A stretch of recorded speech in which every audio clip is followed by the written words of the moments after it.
महाराष्ट्र राज्य table tennis स्पर्धा सूरज फाउंडेशनतर्फे यशस्वी आयोजन, समित कदम यांच्या हस्ते बक्षीस वितरण।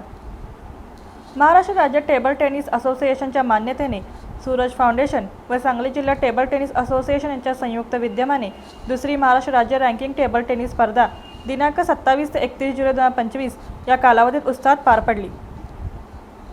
या स्पर्धेमध्ये वयोगट 11, 13, 15, 17, 19 वर्षाखालील मुले मुली आणि खुल्या गटातील पुरुष व महिला या गटांचा समावेश होता। महाराष्ट्राच्या विविध भागातून 750हून अधिक खेळाडूंनी सहभाग घेतला। ही आतापर्यंतची विक्रमी नोंद ठरली। बक्षीस वितरण समारंभ दिनांक 31 जुलै रोजी उत्साहात पार पडला। यावेळी प्रमुख पाहुणे म्हणून जनसुराज्य शक्तीचे प्रदेशाध्यक्ष माननीय श्री समित कदम उपस्थित होते। त्यांच्या हस्ते विजेत्या खेळाडूंना गौरवण्यात आले। समारंभाची सुरुवात महाराष्ट्र राज्य टेबल टेनिस असोसिएशनचे अध्यक्ष माननीय प्रवीण लुंकड यांच्या स्वागत व प्रास्ताविकाने झाली। त्यांनी विद्यार्थ्यांना सातत्याने एखादा खेळ जोपासण्याचा व स्पोर्ट्समध्ये करिअर घडवण्याचा सल्ला दिला।